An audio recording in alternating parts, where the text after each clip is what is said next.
Hello, my name is Tuesday Barnes, and when I reflect on a time where I helped someone, I really think about the African principle of Ubuntu, which means I am because we are.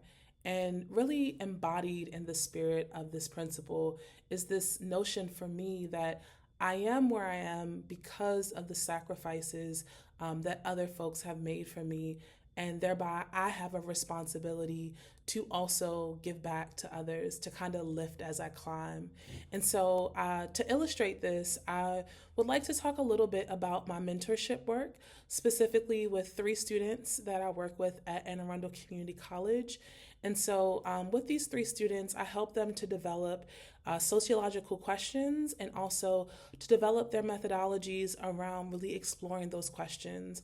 Afterwards, they applied to the Maryland Scholar Summit, where they were all accepted, which I was really excited about. And they were able to present this research.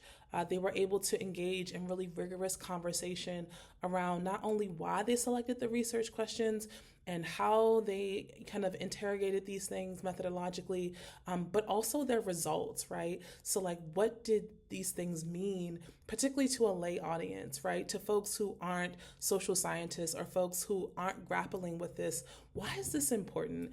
And I thought that this was just really awesome because it really engaged with the public in a different way, right? And I think that students got to see that their research could enact change in their local communities with their families.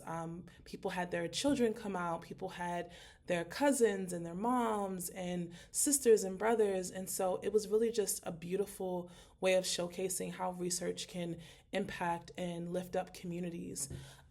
I would also say that in terms of helping, this extends really also to the Baltimore community where I'm from. And so I was awarded a Gilman Alumni Changemaker grant where I created a photo voice project, particularly for students at a local elementary middle school, where I used photography to really talk about how can students be change agents in their communities. And then beyond this, I will also note the kind of global impact of my work as well.